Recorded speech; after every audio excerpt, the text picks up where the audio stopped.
Ladies and gentlemen, and good morning here in Kuala Lumpur, Malaysia, but it's good evening in Jacksonville, Florida. Welcome, Aida Jackson and William Jackson. It is great to have you. Thank you very much. Thank It's you. great to be here. It's such an honor. Thank you. Well, the honor is all ours, to be honest. Aida, I'm going to start with you. So Aida is an artist, as you can see from the lovely painting at the back, which we will talk about shortly. She also cultivates diversity, equity, and inclusivity. She's into technology, and how she combines art and technology is something that we will talk to her about as well. And she's also the founder of Love Built Life. So we're going to find out about that as well shortly. Moving very quickly over to William, STEAM educator at Duval County Public Schools. She also lectures in a university, which we will also get into in a short while. Hashtag my quest to teach. Yes. Now that caught my attention, when I was obviously cyber stalking William and checking him out, running him through FBI and Interpol and making sure he's all clean. I'm just joking, William. But it is lovely to have the two of you. Now, I do realize your last names are the same, Jackson. Now, who would like to share or who would like to spill the beans? I'll let Aida spill the beans. So we're actually newlyweds. We got married in December of last year, of 2020. Congratulations. Thank you. So 12/12/2020 was our wedding date. So 12/12/2021 will make 1 year that we've been married. William, never forget that date, yeah?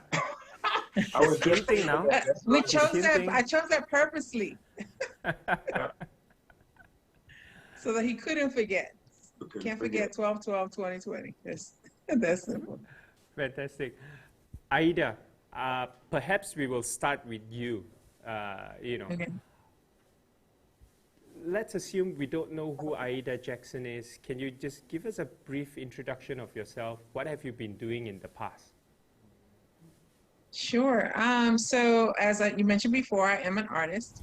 I'm a writer and a poet as well. And so I've been in Jacksonville, Florida for 20 years, but I'm originally from Brooklyn, New York. So even in New York, I was an artist during the day. That's why I wear flowers in my hair. So I work with flowers. So I've been doing that for more than 30 years. But I ended up getting into technology because of my mom. My mom started building computers and started working on computers, and I enjoyed working with the programs. So after she built them, I would help her work with the programs. And then I started getting into graphic design. So that's what brought me into technology. And when I met my husband, he was into technology. He was also a writer. So we just started working together, and he loves to volunteer. So for the last 20 years, I've been a volunteer in the community. I've worked with foster youth. I work with the University of North Florida, working with the teenagers, teaching them diversity, equity, and inclusion. I also teach at Lenoir Ryan University as an equity, inclusion, and diversity instructor. So I love what I do. I love to show people that you can be yourself and look like me, but still be very much into technology and all about education and volunteering in the community. That's beautiful, Aida. We will get a little bit more into your work right after we get to know William a little bit more. So over to you, William. Where should I start? Let's see. I'm a product of the 60s. I was born in 1962. I am the oldest of a brother and sister, so I have a younger sister and a younger brother. And my story is similar to Aida's. My mother was very influential in teaching me and my brother and sister about technology. My mother was a high school teacher, so I'm a fourth generation teacher. Fantastic. And interesting enough, interesting enough, my mother, when she started teaching high school, she started in a classroom that didn't have technology at all. So she started with teaching shorthand and that's kind of like a lost skill now. Mm-hmm. And she started teaching with the manual typewriters that you really had to have the dexterity to type. And after that, she started getting the electric typewriters and then computers. So little did I know, my mom was training me then at a young age about how to use technology, how to appreciate technology and integrate technology, because she used to always tell us that technology would one day rule the world, and we have to be knowledgeable in how to use it and not just use it for gaming and social media. And the interesting thing about that is at that time, there wasn't really any social media around, but she had the knowledge to tell us, let us know that technology is going to be so influential that we have to make sure we use it for the right reasons and make sure we teach other people how to use it, particularly young people. So, that sparked the interest in me. I attended South Carolina State University. And interesting enough, at that time, they had very little technology, but I was still inspired. Went on to get my master's degree from Webster University. And by then I was bitten by the technology, but I wanted to learn as much as possible. I wanted to share. I'm like a big kid. I really am. I enjoy teaching and sharing and collaborating. So Aida and I, we're like the perfect fit when it comes to talking about technology. And I'll honestly say, I don't have an artistic bone in my body. I can't even draw stick figures. That's why I rely on Aida. So. Now, William, interestingly, you mentioned about all that. One thing that stuck to my head is this: you always gotta listen to your mama. Right. For anyone out there, anything your mom advised, believe me. Right? Yes. Fantastic. Right. And I think sometimes as we get older, we don't realize that our mothers see things in us that we don't see. Mm-hmm. And we miss important things when they're trying to teach us something. Because, as kids, we're like, you don't have to show me. I know what it is. But we really need to stop and listen to our mothers and our grandmothers about learning about life and life experiences. Because Aida's mom is like similar to my mom. They taught us so much. And at that time, we weren't really listening, but, thinking back on it, they saw kind of like our future for us. So they were really preparing us for it. So Aida and I encourage all the young people listening, just listen to your parents. You may not always agree, but they know you better than you think they know you. Mm-hmm. And in some ways, parents can kind of see the future and can guide you the right way. So be respectful of your parents and listen to them, and always tell them that you love them. Beautiful. Aida, I cannot help but keep looking at the painting behind you. Now, I also understand you have a couple more, obviously, that it's in the gallery. That is something of an unfinished artwork. Is that right?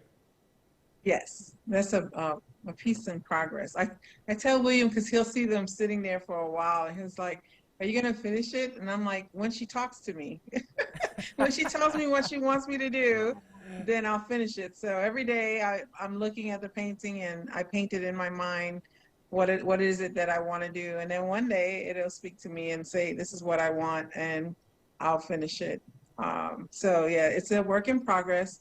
My work is all women in flowers, and it's women of diverse backgrounds. And I'm from the Caribbean, so my family is from Puerto Rico.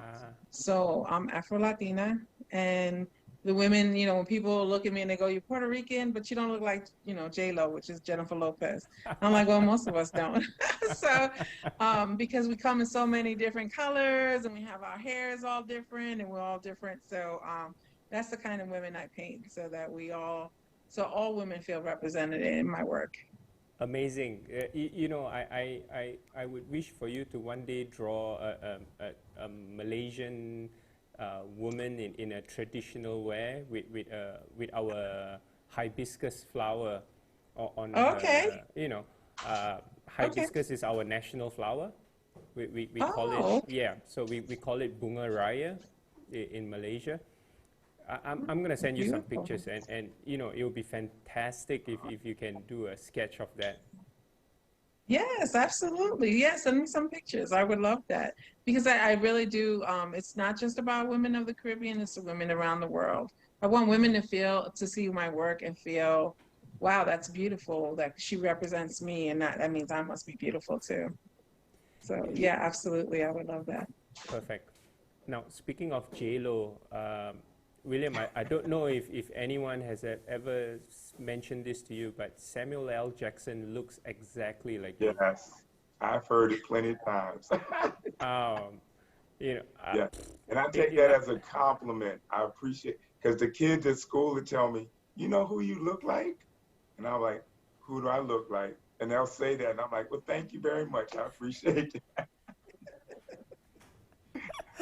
now, Hey, I would have loved to have been in the Avengers movies. That would have been great. and the kids will all get their homework done, right? Yes, exactly. Exactly. Now, William, 33 years in education. Ooh, that's a Yes. really long time. You know, Yeah, I'm not it saying is. you're old, but Right. Well, I it, feel it now, so. you No, know, I this suppose man has so much energy. Oh my goodness, I, he is I, not I, old. I suppose, you know, that takes a lot of grit, a lot of perseverance, a lot of Right. patience, you know, Yeah. to be in that for so long. Has there ever been a time where you told yourself, I know you're fourth generation or you know, of teachers in the family, but has there been a time you said, oh man, this could be a really wrong choice? Right. And I suppose when you feel that, what Mhm. brought you back and said, you know, this is my vision, this is my goal. Well, there's been that is true. There's been a couple of times where I really seriously thought about staying in education, but I always reflect back on my mom and even my dad about teaching is a calling, and teaching is also in its own way a ministry because you're helping youth, teens, and young adults, and even adults when you're teaching in college to see things in them that they don't see yet, and also to um, help them to understand that the world is a wonderful place and a beautiful place, but in order to function in it, they have to have skills, talents, and abilities to help them grow. And when you see a young person really enjoy learning and having fun learning, then it really makes it all worthwhile. When I started out teaching, I was a physical education teacher because I really didn't want to be in the classroom. I was actually ADHD. I was very hyper. And I said the best thing for me to do was to get a degree in health and physical education so I could be outside all the time, and which I did.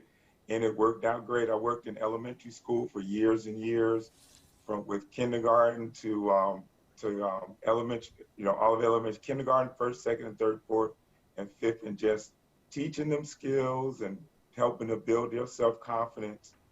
And even on the days that were not very good days, you know, in the back of my mind, I always thought that I need to stay in this because there are young people I'm trying to help, young people I'm trying to motivate and see the best things within themselves. And it's really rewarding when someone comes back to you later, and even parents that tell you, thank you for being their teacher because you helped inspire them and you helped motivate them. And I try to stay out of the politics of education because I do have some opinions about certain things, but my main passion is talking to the kids and getting them to see how bright the future is for them and that they are filled with so much enormous potential. And I'll share this with you quickly. My mantra is when I'm talking to young people, I'll tell them, you have to remember that there are over 7 billion people in the world. And if you think about our planet Earth, how many people are in the world And sometimes it's unimaginable, but more than 7 billion people. And they have to remember that they are so special that there's only one of them in the world, just one of them. There might be somebody that looks like them. There might be somebody that's the same height. There might be somebody that's kind of the shape, the same color like them. But they have to think about it. They are so unique and so special that there's only one of them like them in the whole world. And they should be proud of themselves because they are unique. Mm-hmm. Mm-hmm. Mm-hmm. So yes, I sir. totally agree with that. Mm. Aida, what about yourself? At any point in time you thought, you know, I should have just been a, you know, a stay-at-home wife. I should have been in the corporate world. No, not at all. So my path has been a little different than my husband's. I'm a say yes person, so I will try new things, which is how my path has gone so many different ways. I put my all into what I do, and that's what I tell young people. Like when you do it with passion, do it with as much love as you can, because if you find in the end it's not for you, it's okay to say, you know what, I realize this isn't for me, or I've grown out of this, so I'm ready for something new. But you don't want to have to do something because you'll never know if that's really your passion or not. So I always tell young people, put your all into whatever work you do, even if it seems menial, because you don't know when you might need that again or what skills it's building up in you in the long run. So I've been very blessed that I've been able to do different things and try new things and throughout my career path. And it has brought me to where I am now. And I don't look back with any regrets. I know that I've put my all into every job I've done, every career path I've chosen. And even now, I can go back and say, you know what, I want to go back and do that for a while. That's the one thing about an artistic path that you can choose more than one way. I can do graphic design, or I can work with flowers, or I can paint. But then I can also teach. So that's what Love Built Life is all about, teaching people to be more creative, to infuse more creative thought into their lives and to build lives that they really, truly love. So yeah, that's what I try to teach the kids. Just do it with passion, do it with love, just and Mm-hmm. try new things. Don't be afraid to say, you know what, when people say, well, how have you done all these different things? I'm like, well, when an opportunity came up and someone said, I need someone to do this, would you be willing? And I'm like, yeah, sure. The worst that can happen is I don't want to do it anymore. But at least Mm-hmm. I gave it a try, and I said I gave it a try, and I did my best, and that's how I feel about it. Fantastic. Now, tell us a little bit more about your role in WordCamp. In WordCamp. So in WordCamp, I am a speaker. I am a volunteer. I've also been an organizer. William and I organize on the organizing team for WordCamp Jacksonville. And we've also been on the WordCamp US team as organizers as well. And most of what, if you know, so WordCamp is a part of WordPress. For those that don't know, it's WordPress owns 40% of the internet. So most of the websites that you see on the internet, about 40% of them are run on a WordPress platform. So WordCamps are the actual camps and conferences of people that get together who are WordPress enthusiasts or into the web design, blogging, graphic design, all kinds of things. So as far as WordCamp, William and I are both speakers. So yeah, I'm a speaker, volunteer, room MC, organizer. It's something we're very passionate about. Great. And William, I also understand you know, your other experiences involves teaching with NASA, you know, and Yes. stuff like that. Can you share a little bit more about that? You know, whenever young Malaysians hear the words NASA, they get very excited. Oh, they should because with the commercialization of space now, with so many companies, there are so many opportunities that are coming available that young people should learn as much as possible and be able to use technology, not just for gaming, but for research and development. When I first got involved with NASA, interesting enough, NASA was looking for an instructor to teach a summer program to teachers about how to use technology. And interesting enough, they were having it at a college that's here in Jacksonville called Edward Waters College. And it's an HBCU. So if you hear the term HBCU, that is historically Black college and university. And when I heard about it, I just went up there to ask about, like, what was the program about? You know, how was NASA involved in it? And their plan was for a couple of years to teach teachers who have never used technology before to be taught by an instructor to use technology. So as I was talking to the director asked me, well, what do you do? I said, well, I'm a physical education teacher, but I also teach technology too. And I gave him a little bit about my background. And she looked at me and she raised her eyes. She's like, you do all of that? And I said, yes, ma'am, I do. She said, have you taught really technology? I said, oh, yes, ma'am. You know, I told her my experiences. She said, well, would you be interested in teaching for this job for NASA? And I kind of looked at her and smiled. I was like, really? She was like, yes, really. So she hired me on the spot to be the NASA teacher, and which was funny because I came in to learn about the program to participate, but I ended up being the teacher. So I encourage young people to be bold and tell people what you learn, what your skills are. Don't be ashamed of letting people know what you know.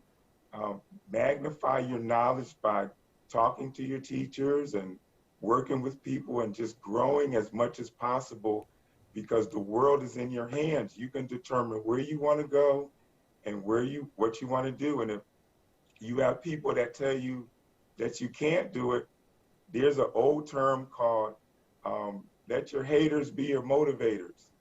So those people that are talking down about you and talking bad about you, let them motivate you to grow and empower yourself with more knowledge.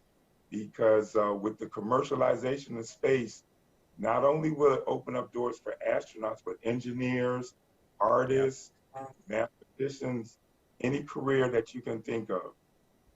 Absolutely. One day I might get to go in space. I don't know. We'll see. But you're absolutely right, William. I totally concur with whatever you have just said as well. Aida and William, you are both bloggers. Yes. Now, how did you get into that space of blogging?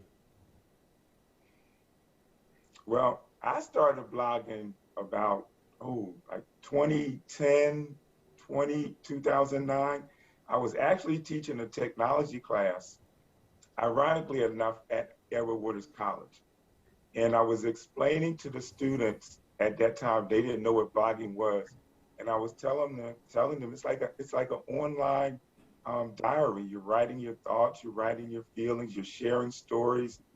And one of the young ladies in the classroom, she said, I never heard of a Black man blogging before. And instead of me getting upset, I went ahead and told them that anybody can be a blogger if you put your passion into it. If you really want to share your thoughts and your feelings, it's okay to do that, but also be a good storyteller. Everybody loves a story. And since that time, I've been blogging about education, technology. My favorite subject is blogging to inspire young people, children, and young adults to achieve great things in their lives and to collaborate and work with each other. There's nothing more powerful than when people collaborate and work together. And just the idea of you putting your thoughts on the internet. And yes, every once in a while you might get some criticism, but you use that to help yourself grow and get better. And just write, and poetry is great. Rap music is good. So whatever type of blogging you want to do it, because you never know the person that's reading it, it may benefit them in somehow. It may inspire them and excite them also to do great things. Agree. Aida, you were also a former VIP blogger for Ford. Now, what was that experience like? So actually, we just found out that Ford has revived the program. So William and I are both Ford VIP bloggers. So they Congratulations. put it on pause for a while. So I was former before, but now we are back There on you track. go. It's wonderful. It's an amazing experience. I've been blogging since 2005. I'm not nearly as prolific a blogger as my husband is. He's nonstop. I'm not, but what I teach, one of the talks that I do with WordCamp is blogging, even if you think you can't write. When I started blogging, I started by sharing my art, and then I started sharing my poetry. And then after a while, I realized that I had a voice and that I had things I wanted to share with the world. So my blogging is more my thoughts and also some tutorials. Sometimes I'll put a tutorial up. But I tell people it's whatever you decide. Just like William said, it could be, maybe you're a poet, maybe you like recipes, maybe you like sharing food, maybe you are a designer and you want to share some of your designs. Working with young people for as long as I have, the very first thing, especially when they hear I'm an artist, if there are other artists in the room, they want to share their art with me. And I tell them blogging is a perfect opportunity for you to share your art with the entire world. Share your design, share your thoughts, share if you're into whatever, comic books, if you're into gaming. There's so many platforms that you can use blogging for. And then being a Ford VIP blogger gave us the opportunity to not just continue our blogging, but actually have more experiences. So with Ford, they have a really strong community connection, and we get to go out to Ford sponsored events and talk about those events and how Ford is actually a community company. It's not just a car company, it is also a community company. So that's what we do. It's very exciting. I can't wait for it to get started again. It sounds We were so exciting. excited to hear this starting up. That's great. That's great news. Okay, so now that the fun part is over in the interview, I'm going to start cracking with the tough questions. Now, Okay. William, All right. just wipe off a little bit of that sweat off your forehead. Okay. Bring it on, bring it on. Okay, we're ready. All right. Okay, we'll get ready. We'll get ready. Jokes aside,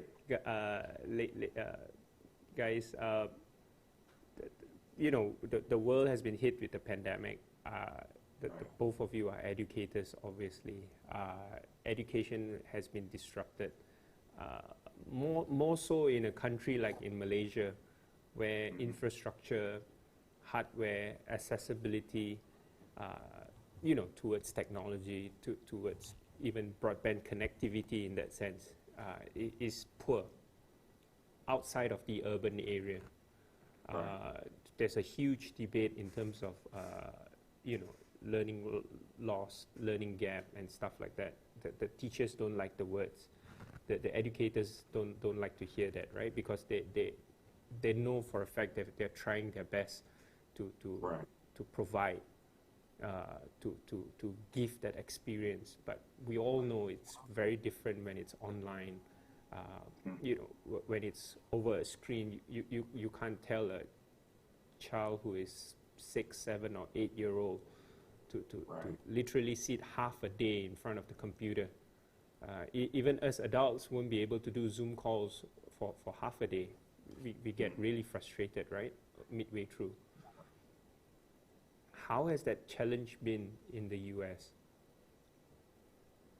Well, the same here. People are struggling with that because it happens so fast. And here's, in the past, it used to be the conversation that, learning is going to go online. We're going to use all these platforms. But it was a gradual conversation. It was kind of interesting that, educational institutions like colleges were already having some online classes. They were doing some online. High schools here, they had online classes for young people that were in high school that could take some college classes as well. But the emphasis wasn't on, okay, we're going to keep this sustained. We're going to keep this going. We're going to really take this seriously. And the seriousness didn't hit until the pandemic hit. And then now, bam, we really are teaching all our students online. We really are using Zoom or Teams. We really are seeing how many young people don't have access to technology, computers or tablets. They don't have high-speed internet access. They don't have the resources. And now that we have that knowledge, we really need to do something to make sure all our families have this access. Because at one time it was for, I guess the term, the well-do, the people that had the money, but it's important that everyone has this access. And my experience teaching online, I was teaching physical education, and like you're saying, I had to teach kindergartners and first and second graders during the day PE skills. So I had to be really creative. I had to use websites that taught about exercising and physical fitness and eating correctly. And Aida would tell you, you know, sometimes she would laugh at me when I'm in front of the camera and I have kindergarten students with their parents and I'm talking to them about how to exercise and keep physically fit and go to websites, excuse me, go to websites and actually do different activities and learn in health education and actually give tests online too.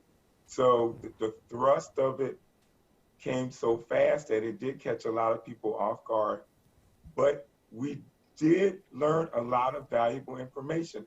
How many young people and families do not have internet access?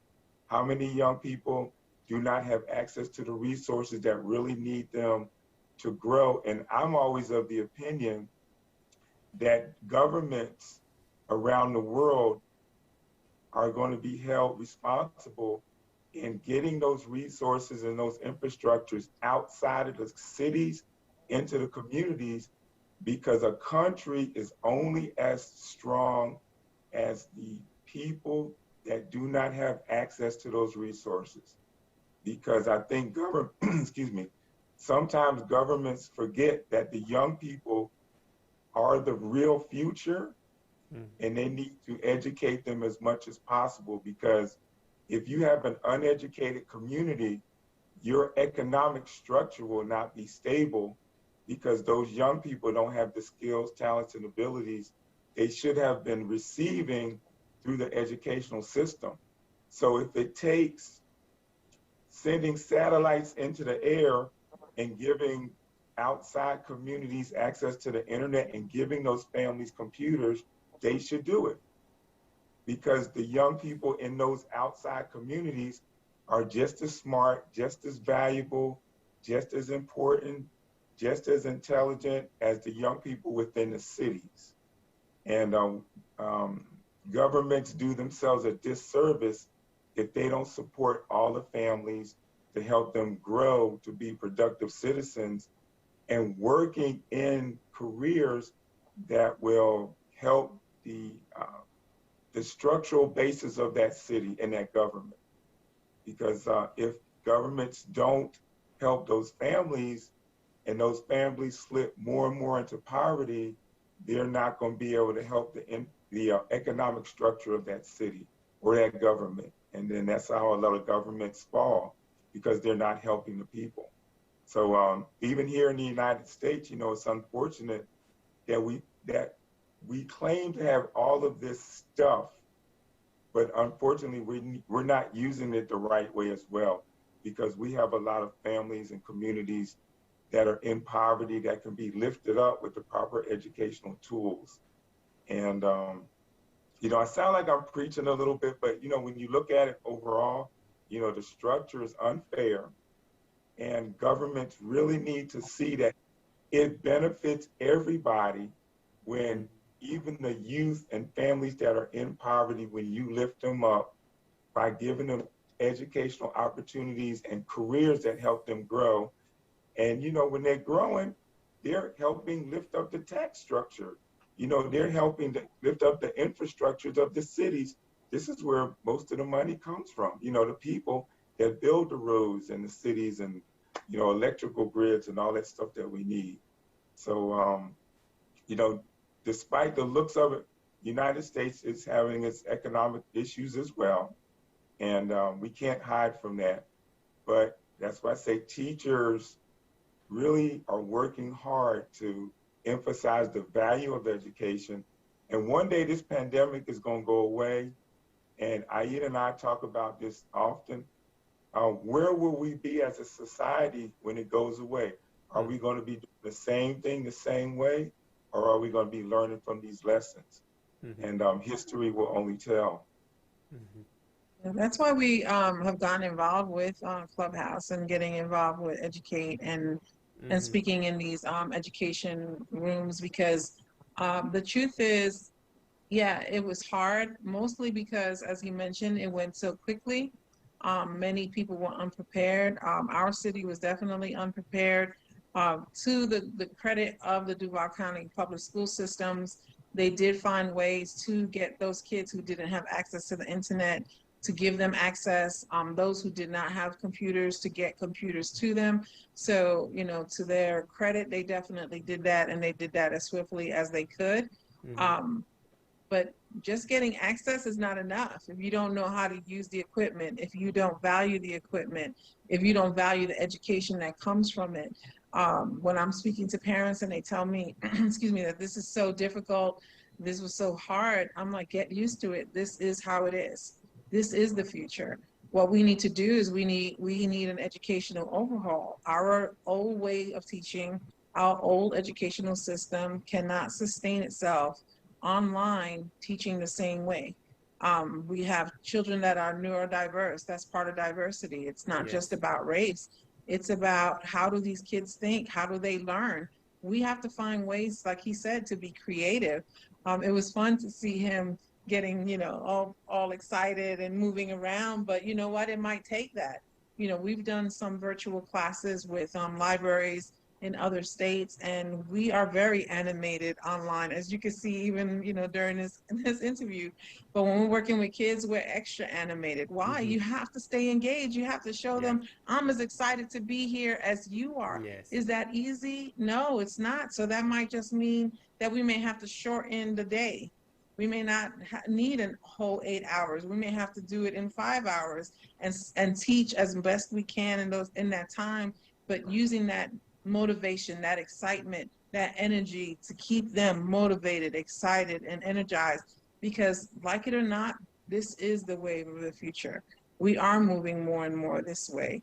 And that's not necessarily a terrible thing either, because a lot of people have broken away from their regular 9-to-5 and created jobs for themselves, careers online for themselves, making more money than they ever made working for someone else using technology.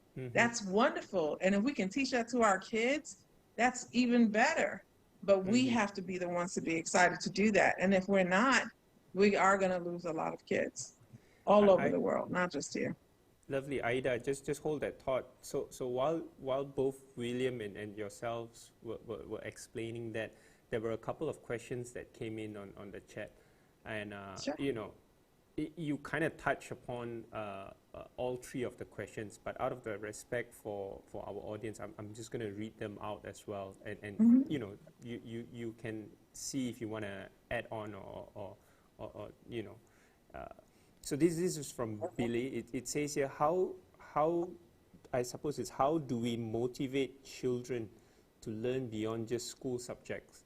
So you kind of touch upon how you as an educator has to show up as well and show you are also interested to kind of engage a little bit more with them. I suppose maybe if you read this question in a different way, how do we motivate children to learn beyond just the school subjects? I suppose in Malaysia what we call it is the extracurricular, something that is not taught in your regular school schedule. Right. I think learn more, I suppose.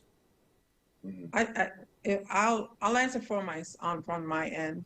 I think you have to educate yourself beyond the school system, right? So get involved and get interested in other things. Get involved. That's part of what, you know, when I tell people living more creatively, is you be more creative. You live outside of that box. Don't just think of yourself as a teacher. You're a motivator. You're not just an educator. You are more than that. You're an inspirer. You're an encourager. So, what inspires you? What encourages you? What gets you excited? I think the kids, I watch the kids with William all the time, and they love him because he's excited, he's motivated, he is so into sharing with them, and he talks to them about word camp, and he talks to them, we get up at 3 o'clock in the morning to watch the ship, the launch for the Falcon, that we get up to watch that and videotape it, and he shares it with the kids. They're thinking these people are up at 3 o'clock in the morning to watch a spaceship go up. Yes, we are, because we're excited about life. Yeah. I think if you want to get kids excited, you have to get excited. There are some fantastic TED Talks that you could listen to about different ways of educating. Some might fit, some may not, but you won't know if you don't go out there and learn and for yourself and That's see. correct. So that's my opinion on that. William, the next question is from Adil, and it's directed to you. What are your thoughts on hybrid learning in the near future? The combination of online and offline learning. So perhaps, so that was something that was tested in Malaysia. Right. Half the class goes back to school at a certain time, or rather on certain days of the week, and then the rest of the week they're actually learning it online. And the next question actually kind of correlates. So it says here, with technology being at the forefront of almost everything we do now, in your opinion, is physical meeting or face-to-face still considered a must-have in the education sector? Okay. Well, I'll tackle the first one, hybrid. I think in some ways hybrid is a good thing, because the classroom learning is geared to a particular curriculum, and you have to follow that curriculum. But one of the things that is usually not put in the curriculum is, how do you take what you learn in that classroom outside of the classroom and apply it in the real world? So when you're using a hybrid teaching platform, it should give the instructors an opportunity to say, hey, this is what you're learning in class, but your project is to take it from class and use it in the real world to continue to build your skills and abilities. And I've taught a couple of hybrid classes, and I'm just as animated, I'm just as excited, because I know the students are sacrificing their time as well to sit in the class, but then they have lives as well. So you have to make sure you gear the learning to the understanding of the students, to the learning ability of the students, and you have to be respectful of their time and their responsibilities. So, a lot of parents, they're going back to school. Some that are older are going back to school. So you have to make sure your teaching in a hybrid environment is conducive to what they're doing in life. And if you're teaching technology, how are they going to take that technology that you're using right there in a hybrid environment and take it out in the world and use it? Even if you're teaching math, you have to make sure you apply those math concepts, not just in the classroom, but how are they going to take it out in the community or the business world and use it? And you have to make sure that their technology, not yours, is able to sustain the learning environment. And sometimes you might have to adjust. I taught a previous class where it was online, and a lot of the students didn't want to turn on their cameras, but I had my camera on. So I was just as animated, just as excited. And I was telling them, hey, I know you don't want to turn on your cameras because you're home or whatever, but we can still be engaged in a conversation by doing projects and you submitting them, and we can talk and have a good conversation. The other part of that is, unfortunately, in a distance learning environment, you may have people that you visually can't see, but you use your voice, you use your mannerism, you use your expressions to let them know that you are inspiring them, because you're the teacher, that's your job. So you inspire them to rise, you encourage them. Even when you don't feel like it, you put that face on. It's like, I'm excited to be here. I'm going to teach you. We're going to have a great time and we're going to have fun. You got to put fun into it for adults as well, because adults want to have fun learning. But the key part too is making it where you can apply it to something, and even have the parents or the students bring, if they have children, bring the children in so they could learn the concepts too, because the parents are the role models for learning. So even in my online class, I was telling the parents, if your children are around you, get them involved in this class, because one day they may use the same technologies that you're using now. And countries around the world, you know, the first teacher is the parent. And I'm an advocate for fathers, meaning that fathers, you know, try to take as much time as you can to spend time with your children outside of the house. Go on walks around the neighborhood, in the community, and teach your kids what's going on around you. But the other cool part is have your children teach you something that they know that you don't know. So you're spreading that knowledge through the family, through the community, and just making sure that that education builds up everybody. Because it's a wonderful thing when you tell a child, I want you to teach me something that I don't know, and their eyes light up. Yeah. And it's like, okay, where are we going to go? What are we going to do? And you let them be the teacher and let them be the leader. And it's a wonderful thing, because that's like, hey, I can actually teach adults something. You know, and to piggyback, I'm sorry. No, go ahead, Aida. Oh, I was just going to say, to piggyback on what he's saying, give the kids also some ownership in the classroom. One of the things before, when I go into a classroom, I help set it up. I'll ask them to help me set up the rules. Like, what are the rules for the classroom? Like, what are we going to do? And then they help me set it up. And I'm like, so we're all in agreement, right? That this is what we're going to do. And they will help, and they like that. They like to be able to say, oh, wait, we said we weren't going to do that. We said we weren't, you know. And then sometimes, you know, we might trip them up, especially when we're doing it together. We might do something against what they said so that they could correct us, and we'd be like, oh yeah, that's right, we said we weren't going to do that. So it helps them to feel like they have some ownership in their education and what it is that they're doing.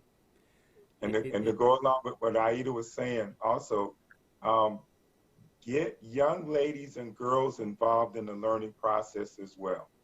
Because believe it or not, their thinking is more creative and more innovative and more fun.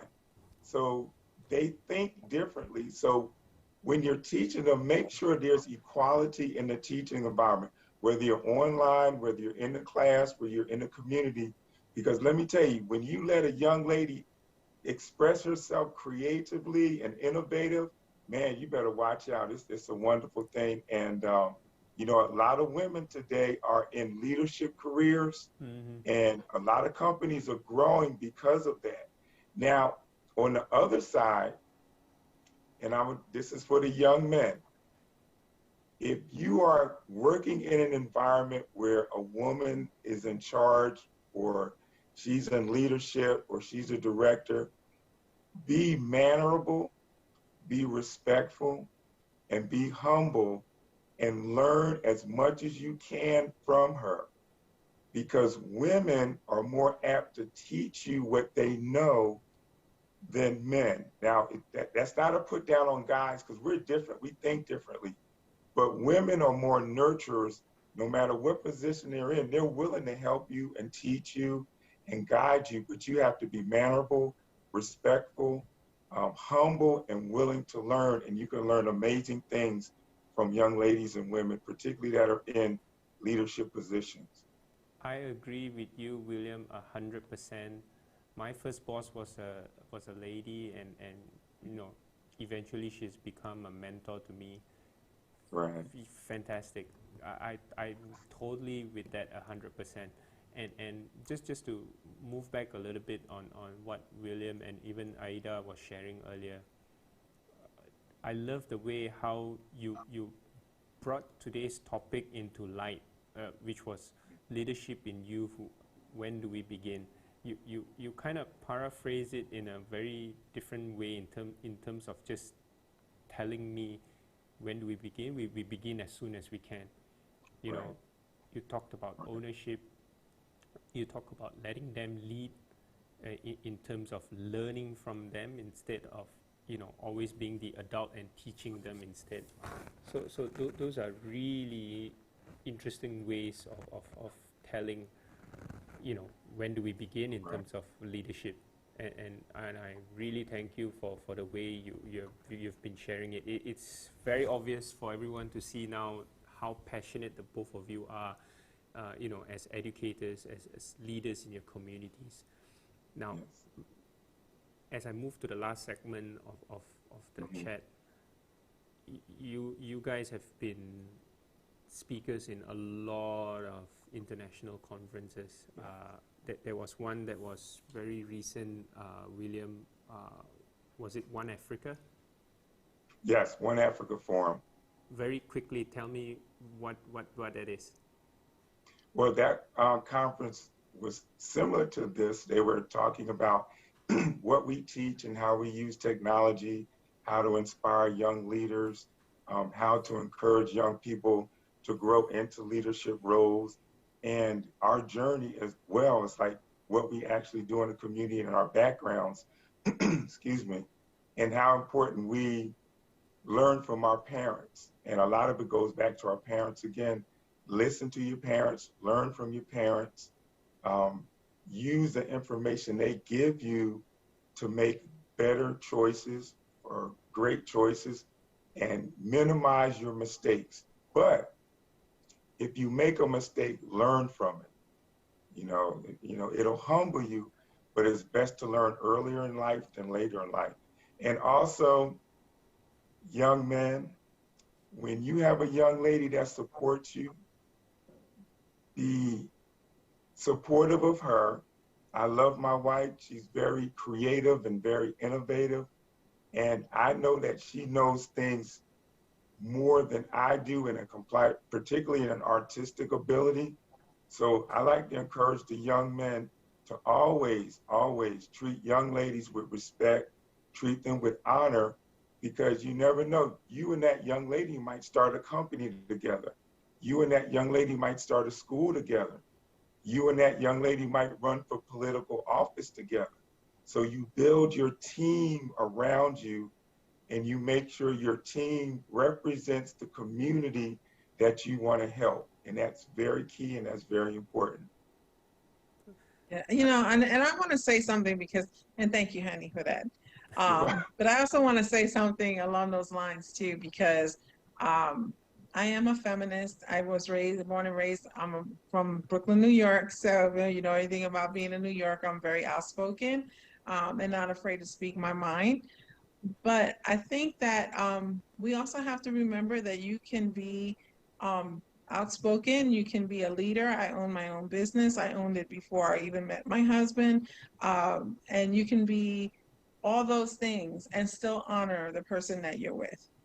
And I think that in our American society and our American culture is kind of permeating into other countries. And a lot of our youth are getting the wrong impression of what it means to be strong and outspoken. So I just wanted to say that, you know, I know some people are going to be like, oh my God, I know she did not just say that, but I am going to say that because I think it's important that we do honor our parents and we honor each other. So whether it be, in our case, we are husband and wife, but prior to that, we were friends and we honored each other as friends and respected each person's role in this society and what it is that we do and how we go about doing it and seeing each other's strengths. So you don't have to be in a relationship to honor the person that you're working with, your coworkers, your fellow students, your teachers. That is something that we're seeing all too often, kids, young people being very disrespectful of teachers and not really appreciating what they're bringing to the table. And I think it's very important that if you want to be a leader someday, I tell this to my own children, if you want to be a leader someday, you need to understand that you will have to honor the leaders that came before you. And in the case of young people with their teachers, it starts with your parents, it goes to your teachers, eventually it'll be your boss. But one day it will be a partner, whether it be a business partner or, you know, husband, wife, or whatever it may be, you need to always put respect first. So I'm off my soapbox now. Now, Aida earlier in the conversation also mentioned education conference, Educate on Clubhouse. I understand there is a SDG, Sustainable Development Goals conference for global citizenship coming up in October. Perhaps a little bit of a sneak peek of what to expect, or what is this whole SDG for global citizenship all about? So this is actually, I would recommend going to the Educate conference website, and they'll give you more information. We actually learned about SDGs this year. It's the Sustainable Development Goals that were developed by the United Nations. There are 17 of them in different areas. And these are the goals that these committees have put together, that these are the things that we need to think about: eradicating poverty, eradicating, homelessness, eradicating food shortages and food deserts. So there's so many, climate change, there's so many different ones. So this particular conference from October 1st to the 3rd will be on Clubhouse, and it will be a series of talks. I think it's 24 hours of talks of people sharing their ideas and their thoughts in these different areas, but especially in the area of education. So it's not just going to be education, but that is the main focus of the education conference, but there will be other talks as well. I'm looking forward to hearing some of the talks, especially once we learned about what SDGs are. It's great. I think you can get involved at any level, but that would be a great place to start. Fantastic. It's great to see the two of you being so active, not just within your community, but in a global sense. You know, William was literally in Africa. You talk about the Educate conference now, which is also a global movement. Rejuvenate here in Malaysia. Of course, we are also in past editions we have reached 46 different countries around the globe as well. So fantastic to see you impacting youths, especially all over the world. The two of you, my hats off to you. Really, much respect.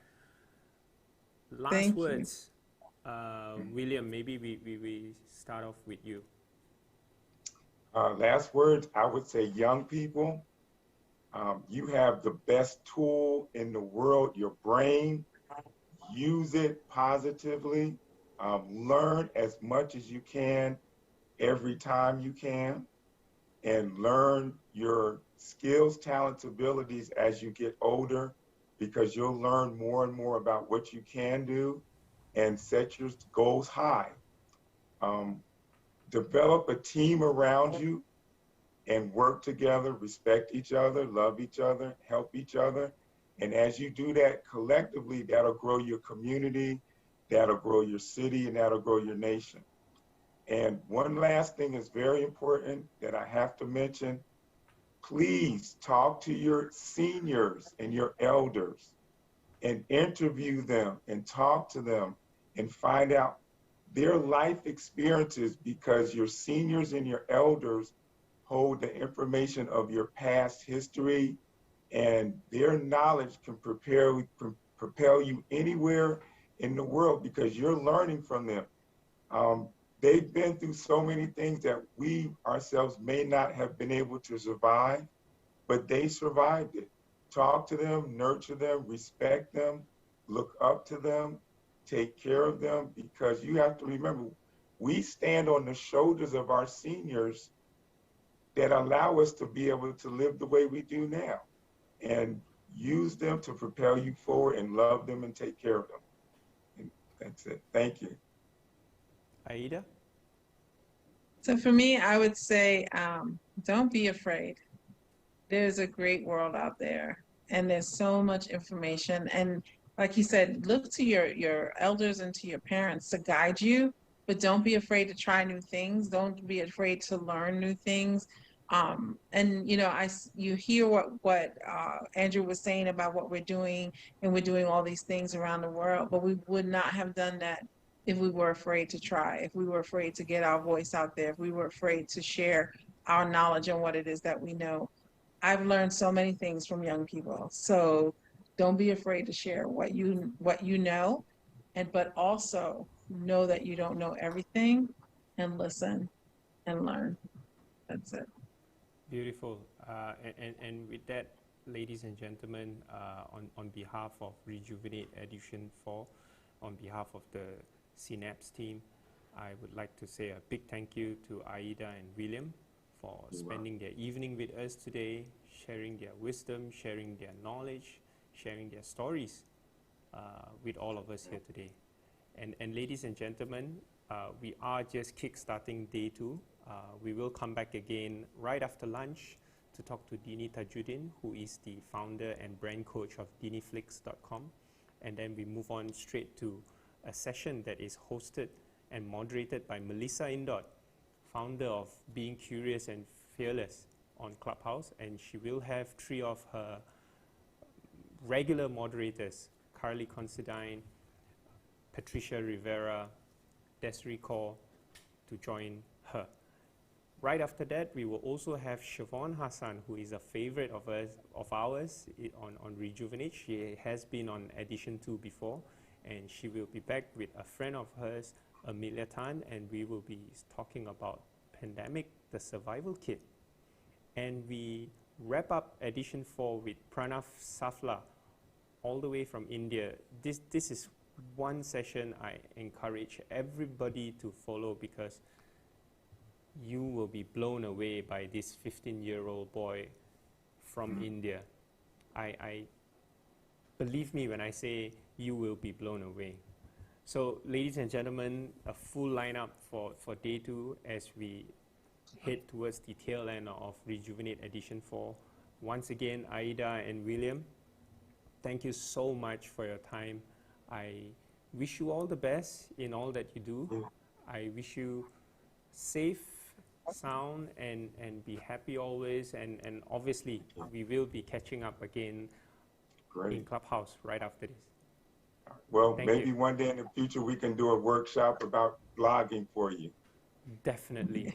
That is something we will always be open to. I mean, collaboration is something we are always open to exploring, and if there are expertise that you can bring to the table, we are more than happy to see what we can do. For sure, William, for sure. We'll teach all the young people how to blog and how to be artists in Malaysia and see the wonderful works they do. Aida, I will be sending you that picture for sure. Yes, I look forward to that. Absolutely.